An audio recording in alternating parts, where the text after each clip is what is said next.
All right, here we go. It's a brand new Flyers Daily for Monday, the 23rd of October. Flyers Daily presented by Ticketmaster.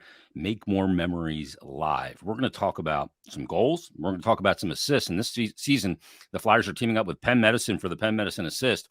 For every Flyers assist this season, Penn Medicine and the Flyers are going to be donating 30 pounds of food to local communities in need. So let's get a lot of apples in there and help out Penn Medicine as well. Joining us as he does every Monday from PhiladelphiaFlyers.com, NHL.com, and HockeyBuzz.com, it is Bill Meltzer. Bill, how you been? I'm doing really well. It's exciting times. Philly's a game away from the World Series. Flyers have played really well through the first 5 games for the most part, minus the Ottawa game. The kind of a 3-3 weekend for the Phantoms, which is always interesting. So all good. Yeah, let's start there, actually. We're going to get to some Ask Billy questions. We've got some good ones coming in, but let me ask you about Ole Lexell. What a weekend for him. Oh, my.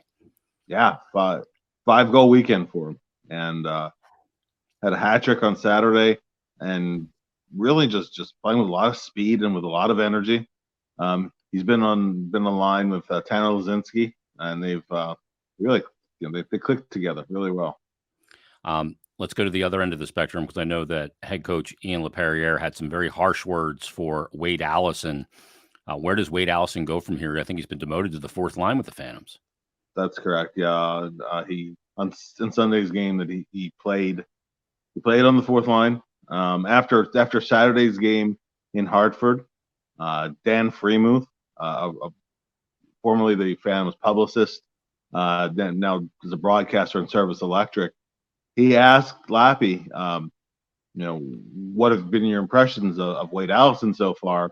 He doesn't have a point, but are there other parts of his game that you've liked? And Lappy doesn't mince words typically, but he really went in on Wade. He said, no, I haven't liked anything about his game in any of the 4 games. That he is still basically feeling disappointed that he's not in Philadelphia. That he said basically be like Laz, be like Tanner Lazinski, who's gone down with a great attitude, playing in all situations, and has been one of the Phantoms' best players so far this year. So we kind of challenge him to kind of emulate what Lazinski is doing. Kind of said that you can't always control your outcomes, but you can control your attitude, you control your effort. And he said he knows Allison is a better player than he's played because he's seen it in the past, but he hasn't seen it in the first 4 games, and basically moved him to the fourth line. That's a pretty clear message right there. Moved him off of the power play for Sunday's game. So Zayd Wisdom got a shot on the power play in Sunday's game, and basically he said the ball's in his court. He said that how he plays here, it's not just the Flyers who notice. Every organization notices this, and it's up to him where he goes from here. So that's a very, very clear message to a player. There's no ambiguity about that. So it's really up to Wade to respond. Yeah, in essence, this may have to be like a wake up call in a lot of ways for Wade. And look, I understand the disappointment and not wanting to go down after spending a season in the NHL. That's all human, but I imagine Lappy had that same exact conversation with him prior to having it with the media as well. So a bit of a crossroads for Wade Allison right now, to say the least. Bill, let's talk about the big club. The game in Dallas on Saturday night, they get off to a good start to the season. They're 3-1. You have that shutout win over the Vancouver Canucks 2-0. Then you have that game, really detail-oriented hockey game against Edmonton, holding McDavid to no shots. And, not only that, but the Couturier-Atkinson Owen Tippett line outscores the McDavid line to boot. And you go into Dallas, you get down 2-0 early. Harrison looked a little rusty, which we'll talk about, but they didn't pack it in any way. And that's a place where a lot of teams maybe early in the season or at any point may go, it's just not our night. We'll move on to Vegas. They didn't. They battled back from a 2-goal deficit to tie it by the end of the first. Then they're down 2 goals in the third, and they get 2 shorthanded goals. They're 3 in the game to get it tied up again. What does that game tell you about the process of forging identity? Well, you saw the resiliency, obviously, coming back twice from 2 goals down. the way that they did it, but I'll say on top of that too, Flyers probably still deserve to win. They actually outplayed Dallas most of the game. Outshot them 40-25. Yeah. Other than maybe about the first 5 minutes of the game, took the Flyers a few shifts to kind of get going. They were constantly pressuring Dallas. I mean, the Stars had 13 giveaways. Some of those were unforced, but a lot of those were under pressure. I mean, the Flyers really outworked them. Dallas as a team is a very hard opponent to play against because they have a lot of veterans, but they also have a combination of grit and speed and skill. And now both clubs started their backup goaltender for that game, so the Flyers got a little bit of a break in that game. I mean, Andros has just been incredible last season and so far this year. But I really loved their approach to those two games. I think in every game the Flyers have come away with points this season. So in other words, all but the Ottawa game, the Flyers have been the better team. So that's when last year when the Flyers started out 3-0, it was deserved. But on the flip side, they really were relying very, very heavily on Carter Hart to kind of steal a couple games from him. Hart's played excellent hockey so far, but he hasn't had to steal a game. Yeah. He has been good and he's made timely saves, but it hasn't been the volume that we saw last year. I mean, them generating offense last year. I mean, in the first 12 games last year where they went 7-3-2, they scored only 33 goals. And goals were hard to come by, which leads me to my next question. When you look at this team offensively, Bill, they're much more capable of scoring in the NHL than last year. That's not even really a debate. But why is it? Is it just sheer depth? Players taking the next step, and additions like Bobby Brink has been out of his mind. What is it about the offense that seems different to you? There does seem to be some systematic approaches that are changed as well. Yeah, and I think the Flyers have been playing a lot faster. Mm-hmm. Coming out of their own end of the ice, getting up ice, establishing a forecheck, being willing to put more pucks at the net, getting guys to the net. I think that they've been considerably more aggressive in those areas. I've really liked the way that the York and Sanheim pairing in particular has been able to push the pace a little bit. When we've said this many times on the show, and it's not just us. It's a hockey truism that the puck moves faster than any skater. When you get the puck up to the forwards, catch them in stride, suddenly the team starts to look a lot faster. And so far they've been able to play pretty fast. That against Edmonton, that's as fast as I've seen a Flyers team play in a long time. Actually the Vancouver game, the second period of the Vancouver game, especially. But also with Edmonton, because Edmonton, there might not be a faster team in the NHL than the Oilers, and the Flyers look like the faster team in that game, just in how they move the puck. And so I think these are all areas that hopefully can become a consistent part of the identity.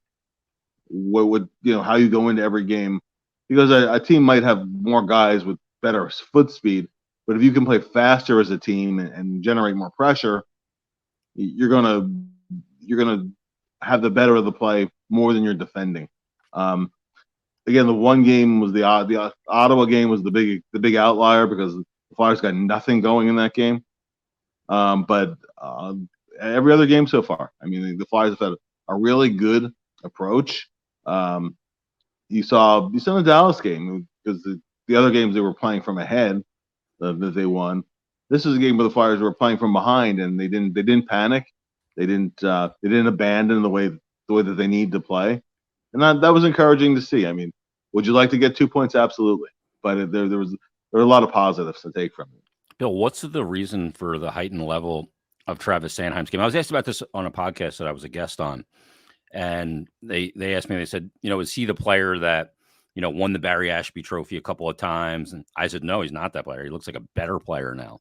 He looks more, decisive than ever before, more willing and more able in board battles just because of the added strength. But the way he's defending the blue line and the red line for that matter, you're looking at Edmonton game, the Farabee goal, he defends the red line extremely well. He's defending, but he attacks and he tail whips that puck and gets it up, and they go on that 2-on-2 crisscross, turns into a 2-on-1. Farabee puts it in from Brink. But the read on that play is a guy that's just being more aggressive and assertive. And to me, it's confidence. And this is a weird thing to say, but he looks like a player that's playing more like a leader than a player that's playing along with teammates and following. Yeah, for sure. This is the guy who, if someone's struggling, you want that player on his line. One of the things that John Tortorella emphasized last year, and I think it's still an area the Flyers as a team need to get to. It's an area some players need to get to. He basically said that anybody can play well when things are flowing for a team. You just kind of just ride the wave with everybody else. It's when you're trying to establish something, or especially when the game isn't going your way, who's going to be the guy who stabilizes it? Who's going to be the guy who makes a play that turns the momentum the other way? Konechny's kind of taken that on for himself, and it speaks for itself what he's been doing. Hopefully, the Flyers can get some more players that are doing that. I mean, Couturier, when healthy, is the guy that can help you stabilize the game defensively and then turn defense into offense. A guy who can score a goal seemingly out of nowhere. Sometimes they have guys that are capable of it. So I mean, but they're the seeds of it. It has to grow. Yeah. But Konechny really is playing like a leader, like a guy who just follow me, and it's really great to see. It hasn't been an overnight process. No, it hasn't. And look, he's left a lot of people wanting more for some seasons. To me, he looks like a very complete hockey player right now, just so confident in what he's going to do. I mean, he scores that second shorthanded goal. You see him go behind the net, and he is directing traffic like a composer with an orchestra, saying, put the puck here, and he goes right there, and the puck is delivered, and he just bangs it into the open net. And that's a player that the game is just moving at his speed, and he plays with a lot of pace to begin with. Bill, one of the things, John Tortorella has talked about quite a bit is, the notion of mistakes and making mistakes, and you got to make mistakes sometimes to make plays. There is a play that happened in the Edmonton game that to me is like the poster child for that. And it's the assist that Owen Tippett had to Cam Atkinson for the breakaway goal. Because Tippett's kind of on the left side. He's playing the left side in his off wing. Yep. And he's coming up through the neutral zone, and Sean Couturier on a 45-degree angle has got a ton of ice in front of him. I'm saying to myself, headman. But he doesn't. What he does is he threads the needle to Atkinson, sneaking him behind the defender. And it ups the quality of offense by a factor of 50. Atkinson goes in and undresses Campbell and scores. But that's a player that's willing to make a mistake, because when he's made mistakes in the past, it hasn't put his butt on the bench. That's what that has to be. That's the effect of consistency and accountability in coaching. Yeah.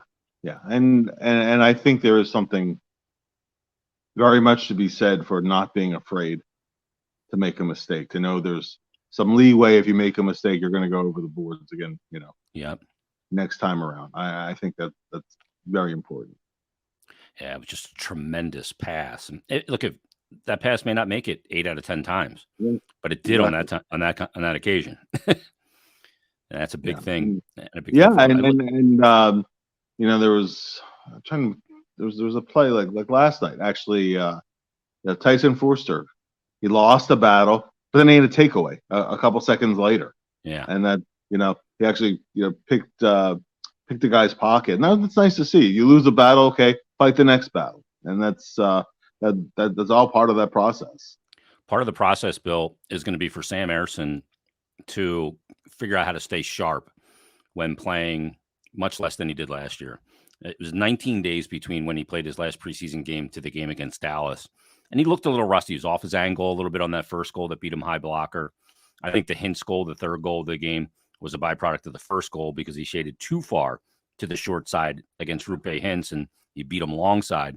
But he did settle down in the third, played well in the overtime, and that's a good thing. But learning how to be a backup that plays once every 4.5, 5 games is not easy to stay sharp, because practices just aren't designed for you to be in game conditions. But that's going to be something he's going to have to fight through.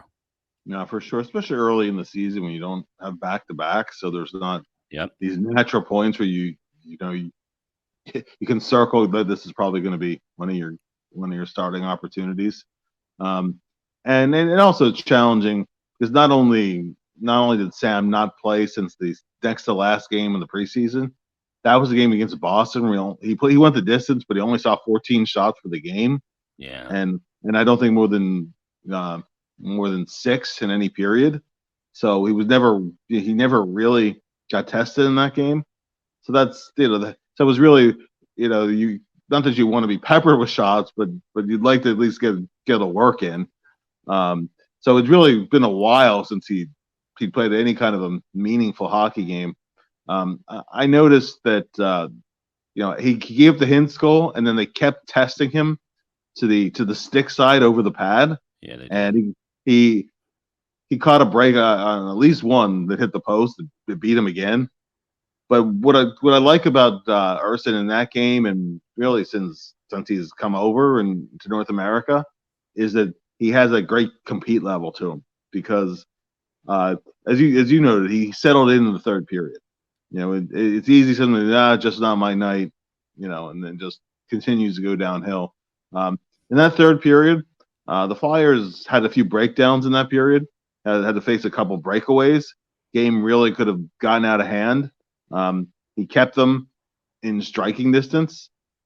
2 is tough. You're not figuring you're going to score 2 shorthanded goals in the same kill, but still they were still in the game. They weren't out of it, and you got to give a goalie credit for that. He ultimately gave them a chance to come away with points.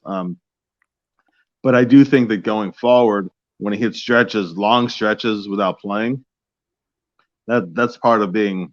That is a big part of being a backup goalie. Is that why it's more suited for a veteran, Bill? It can be. It Yeah. can be.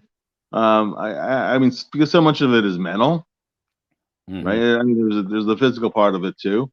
But by the same token, if you're trying to develop him, I think that he did well enough in the American League. You want to see him in the NHL, but the Flyers aren't in one of those 1A, 1B situations. Carter Hart is your number one goalie. Yeah. So, if Sam is at some point in his career a 1A, 1B, or an undisputed number one, to me this is a step in the process. It's good experience, but I think sometimes it is a little bit easier for a veteran who has played the backup role before, or he's kind of just experienced a variety of things in his career to know how to keep himself mentally sharp when he goes a while without playing. If you remember, and I don't even know how these guys did it back in the past. Remember you and I one time interviewed Bobby Taylor? Yeah. And this was back in here when there were no goalie coaches, and Chief in particular might only get into one game every 6 weeks. Yeah. So good luck staying sharp. Good luck when you haven't when you don't have a goalie coach to kind of help steer you in there. I mean that had to have been an impossible situation for those guys. You had to try to stay sharp in practice, where you get no sympathy from the position players because they're shooting to score. Yeah. So it's drills are not designed for the goalie. They are most certainly not designed for the goalie. No, and I have a lot of admiration for the guys who played the role that Wayne Stevenson or Bobby Taylor, or early in his career Bob Froese had to play, because they didn't get too many chances to play. At least now you have all the video to study.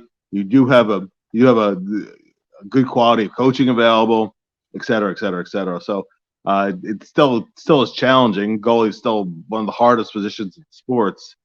But I think it went from virtually impossible to just extremely difficult. Yeah, I mean, even as recently as Martin Brodeur, he played 78 games in a season of 82 at 34 years of age to boot. I mean, that's crazy. And that's a hard position to be in for a backup goalie. And I think part of it too is kind of a guy who was a starter and transitioned to be an NHL backup, knows he's gone through it, what it takes to be an NHL goalie. And even if you have all the confidence in the world in yourself, and like Sam Harrison's got some swagger to him, And you could ask him, you could say, "Hey Sam, are you an NHL goalie?" And he's going to say yes, and he's convinced he is. But he hasn't kind of been an NHL goalie yet, just because he hasn't played enough games. He's only played in 13 NHL games, and going through all the different ramifications. Like that game was a tricky game, I thought, for him too. It wasn't chalk. He didn't get a chance to just kind of feel the puck and get into a rhythm based on how that first period went. But nonetheless, let's get to our Ask Billy questions, and let's start here with Vineet K. Singh. He says, which one of the following themes in the first 5 games will have the biggest impact on expediting the rebuild if they continue? Number 1, Coots being the old Coots, which is kind of Coots being the young Coots. Travis Konecny being a 90-point player, or Travis Sanheim being a top pair D. So which one of those will have the biggest impact? Geez, you are splitting hairs here. This is very difficult because they all will have a huge impact. Yeah, they're all crucial. If Sanheim can keep playing at the level he's playing, play 20-something minutes a night every night, because one of the questions coming into the season is who's going to take those minutes that Provorov played. The Flyers are in the process of trying to build a blue line for the long term. Some of the pieces that are here now are short-term pieces, so that's going to be an ongoing thing. But I think if York continues to emerge and Sanheim, that's at least a piece of the puzzle. Even if that down the line is your second pairing. But I mean, having Couturier play up to his Selke Trophy kind of level, you can just see what having Couturier and Atkinson back has meant for the depth of the team. That's been a huge thing. And Konecny last year, if he hadn't had so much time with injury, might have flirted with 90 points. So not saying that he's not a crucial piece of the puzzle. Possibly wins the Bobby Clark Trophy for you. But I think that he was already kind of there. Yeah. And 63 and 61 last year. Yeah, and so he's taken the next step past, beyond that. We were talking about he's emerging as a complete player and as a leader. So that's all critical and helpful. But I think that just in terms of trying to shape this team going forward as they're rebuilding, solving the pieces of what their long-term blue line is going to look like, to me, is the number one challenge going forward. So I'd vote on the defense side, just if I had to pick one. But they're all important. Yeah, no doubt about it. And Konecny is certainly off to a great start. Flyers fan 88 says, will Travis Sanheim become one of the best deals in the NHL? And it's so, the dichotomy, how it kind of flips really quick, Bill. Yeah. Over the summer, it's, they got to trade him. They can't go into this 8-year term with, a no move clause for the first 4, and he's no good, and he's coming off the down year, to him now being the team's minutes leader as well. I never thought the contract was out of order from an AAV standpoint. It was I thought, commensurate with what players of his stature in the NHL should get. It was a question of whether he was going to rebound. And here in the early going, he certainly has. No, he has. When he won the Barry Ashby Trophy a couple of years ago, he had seemed to have broken through to another level in his game. He's been better than that this year. I think the added strength. I think that Travis sometimes was a guy who got a little down on himself, didn't always play with a ton of confidence after some mistakes had happened. I think that he's had some newfound swagger to his game. I hear some people. Every player has their haters and their critics, and I think people that don't understand the game, but also don't understand Travis Sanheim's game, don't worry about how many hits he gets, because that's not his game. Yeah, never will be, and it never will be. Exactly. Just look for his all around two-way game. I don't care how tall he is. That just isn't who he's going to be. But the version of Travis Sanheim that the Flyers need from him, so far very early going, but so far he's delivering on that. Yeah, he's been a revelation here early on for the Flyers, and we wondered about those minutes. Who's going to get them all? Provorov's gone, all those minutes, and boy, he's been eating them up. I already waved the white flag, Bill. My bold prediction that Cam York would lead this team in average time on ice. saying that's not going to happen. It's going to be Travis Sanheim. So I'll waive that one right now. Let's get to our next question here. And this one comes from Nick Hankins. He says, because of the emergence of Brink and Forster, and with Cutter coming, who had a nice weekend, and are Frost and Allison moving closer to trade assets versus pieces for a future Flyers team? We talked about Wade Allison already, and he's got the wake-up call down with the Phantoms right now on the fourth line. But let's talk about Morgan Frost, because he's now been scratched 3 games. John Tortorella said, it wasn't that he played bad, just other guys played better. How does he get back in? And is it Forster who has to come out to get him back in? Let's just talk about Forster and Brink real fast, and then I'll get to Morgan. Brink has been fantastic.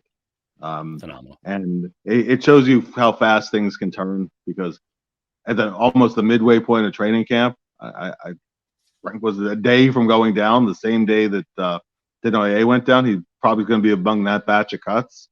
Wow. Then they had that game in Boston where he just played fantastic. Made it that he had to give him another game, and he played really well in that game.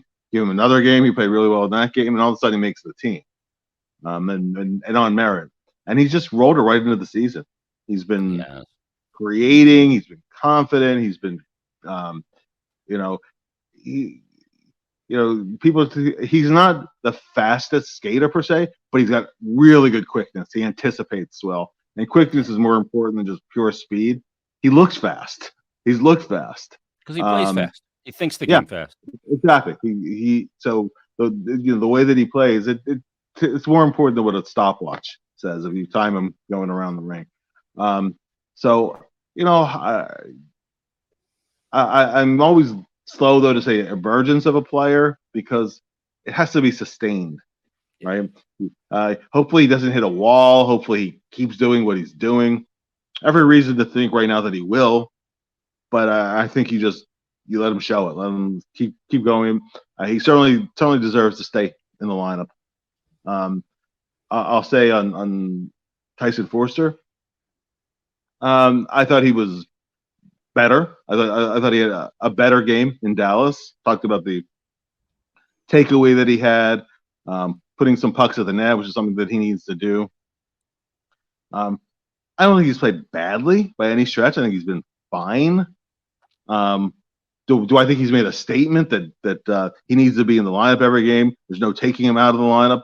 No, I don't think he's done that. I thought his training camp was all right.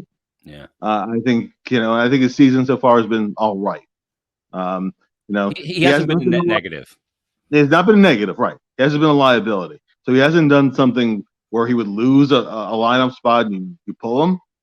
But I'd like him to see him approach the level that he did in his 8-game call-up last year. Yeah.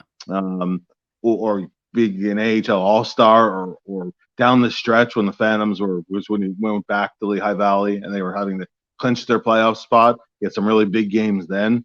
I'd like to see him make a statement that you're not taking me out of the lineup. I don't think he's done that yet. So I wouldn't say he's emerged. I would say there's potential, but I wouldn't say that he's emerged yet at this point. And if he goes down, like Twitter, don't freak out. Like, don't go crazy. Right. You're going to see some of the young players get a look from above for a game at time to time. Yeah, he'll be he'll be back in the lineup. I have confidence that at some point here he's going to hit a stride similar to what he did last year. Yeah. So I'm by no means I'm not throwing a wet blanket. I'm just saying that I think there's another level there. I don't think he's hit it yet.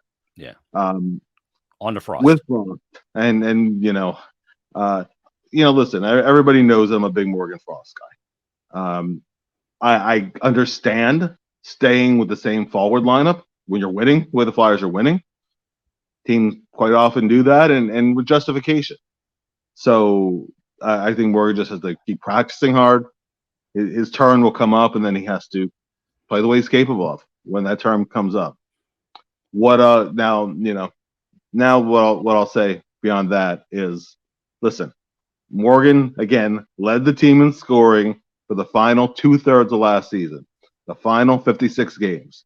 It wasn't for a month. It wasn't for a week.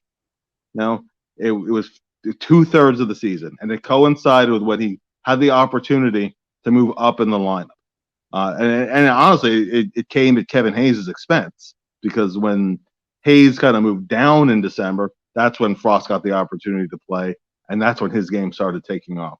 Now there's room for more consistency, et cetera. I mean, he still has areas he still has to grow, but still, that's not a meaningless accomplishment to lead the team in scoring for that for about a 4-month period of time. If you watch the most recent episode, the second installment, because it's two parts of the Standard, there's a segment where John Tortorella is talking with Danny Briere and talking with Keith Jones.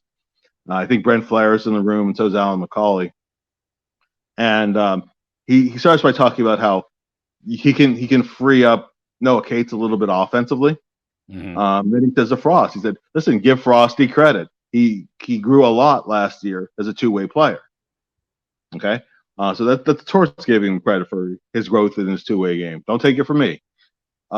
This preseason, and Torts and I think Jonesy, I think it was either Torts and Jonesy or Torts and Danny, say, and he had a good preseason this year, had a good camp, which also included, again, leading the team in scoring in the preseason.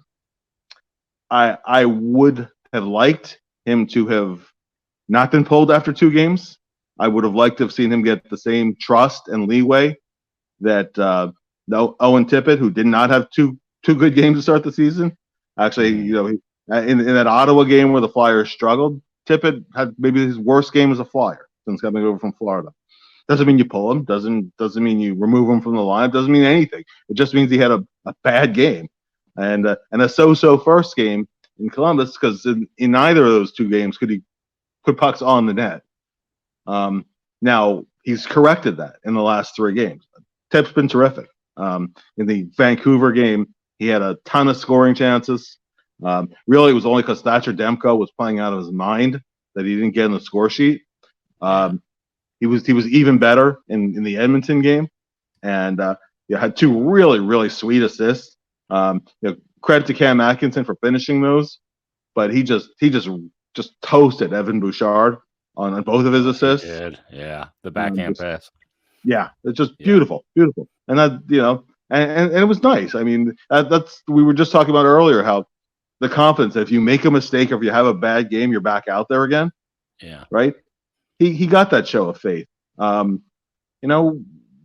Cates had 1 shot, well, not even just 1 shot, one shot attempt going into the 3rd game, going into the home opener, and that was with TK on his line for the first 2 games. Now we all know what he is as a two-way player, and we all know that there's some offensive game there, but he was capable of another level. He had a especially by his standards, by everybody's standards, Ottawa was a bad game. Frost included. Frost was not very good in the first 2 games. Mm-hmm. But I would have liked to have seen Frost have the opportunity to stay in the lineup. The other guys that emerged last year did, in light of the length of time that he led the team in scoring, in light of a good camp, and in light of even the head coach crediting his improvements as a two-way player. Again, I understand keeping the lineup as is.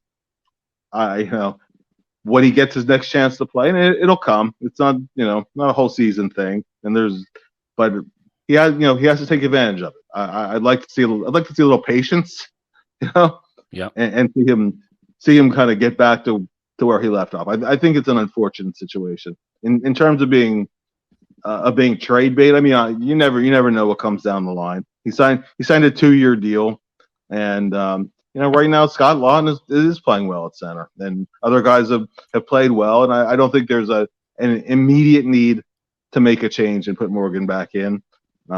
Hopefully he gets back in pretty soon, gets back to where he left off, and he's back part of the lineup again. And he's a player that wanted to obviously continue what he did in that final 2/3 last year, get off to a good start, and he's found himself in the press box for 3 straight games.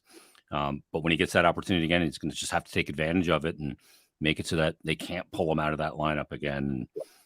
We'll see where I think he's an important player for the team in so many ways too, both near and long term. So we'll see how that plays out for sure. Let's get to one more question here coming from Flyer Eric. He says, does this season's fast start feel different than last season? He said, I remember last season Carter was on fire at the start, and the Flyers were winning because of that mostly. You kind of touched on that earlier, and we talked about the 7-3-2 start.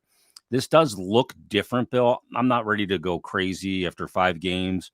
I mean, remember, they started 7-3-2 last year and then lost 10 straight.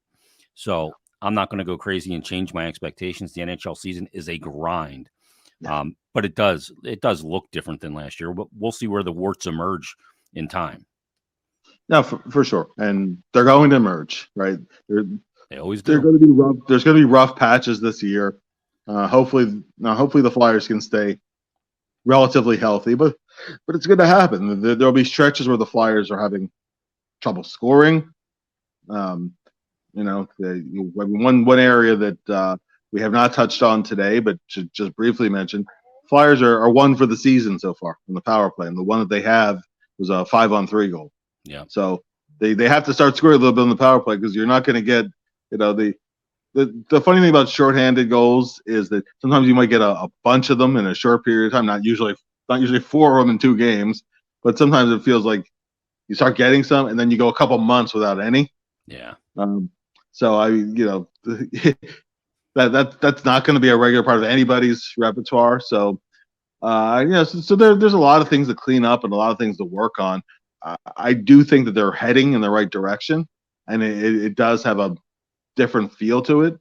But in terms of full season implication, you just can't. They have been playing long enough. Yeah, we just can't go there to this point. Yeah. And look, they're playing well. The hockey's been entertaining. I think it's always important to keep in mind that it is a long season of up and downs and twists and turns and injuries and overcoming them, hot players and players cooling. And, when things do go well, enjoy it. And, there's nothing wrong with enjoying it. Sometimes I know some people, and I got some messages on social media. Aren't the Flyers supposed to lose? They need to lose. And, and I replied to the guy and I just said, look, if you're asking your team to lose, that's a loser's mentality, and that does not wash off your skin easy. No, and a certain draft pick is, it's you can get so obsessed on that, and I mentioned this to somebody on another podcast, and I earlier today actually, that if you look at what have the Flyers' best draft picks been over the last 30 years. There was Simone Gagne, who was a 22nd overall pick. It was certainly Giroux, who was a 22nd overall pick. And I think Justin Williams was a 27th overall pick. And Konecny's a 24th overall pick. Yeah. You can find good players in a lot of different spots. It's not a guarantee that if a guy's not picked in the top 5, he's not going to be a player. You build a team, you develop the talent that you have, and you hope that you add pieces around it. But I'm not somebody who obsesses all the time. Oh, you have to be at the top end of the lottery. It's just look. Even last year, Flyers picked 7th, and Michkov fell to them, and he's a potential franchise player. He really is. He's only been a point per game player at 18 years old in the KHL. Very tough league. Yep. I'm no math major, but I think that's pretty good. What'd you think of Cutter Gautier's weekend? Oh, Gauthier. Last weekend, last Friday, I think it was Friday. He had 19 shot attempts in the game. That's insane. That's wild. And 11 of them on net, and nothing went in for him that night. He ended that game somehow without a point. I still don't know how. But so he was due. And he scored 2 really nice goals. In Friday's game. He loves to shoot the puck. And he's a damn good shooter. What's wild about him is how fast the puck gets on the net and how accurate he usually is. Yeah. His favorite shooting spot is the right circle. It could be the above the dot or down to the dot, and maybe the top of the circle sometimes. But if you can see him that shot, it's quite often going to be in the net, and he gets rid of it in a hurry. And he's never met a shot he won't take, which is good. It's good to have some guys with the shooting mentality. And the thing with Gauthier, and he'd be a good guy to do a lengthier piece on, I think, at some point. He's a good passer too. Yeah. He doesn't have a distributor's instincts. He much prefers to shoot than to pass. But he's actually a pretty good passer on top of it. But his his shot is really, his best asset, and he's going to score a lot of goals. Yeah. He's a guy I think will be a 35 goal scorer regularly, and might have a 40 goal year or two. Yeah, he is not afraid to take that shot from distance either, and finds the back of the net. And that's not an easy thing to do for sure. So we'll be monitoring his season as well. Great stuff, Bill. As always, give Bill a follow on Twitter at Bill Meltzer.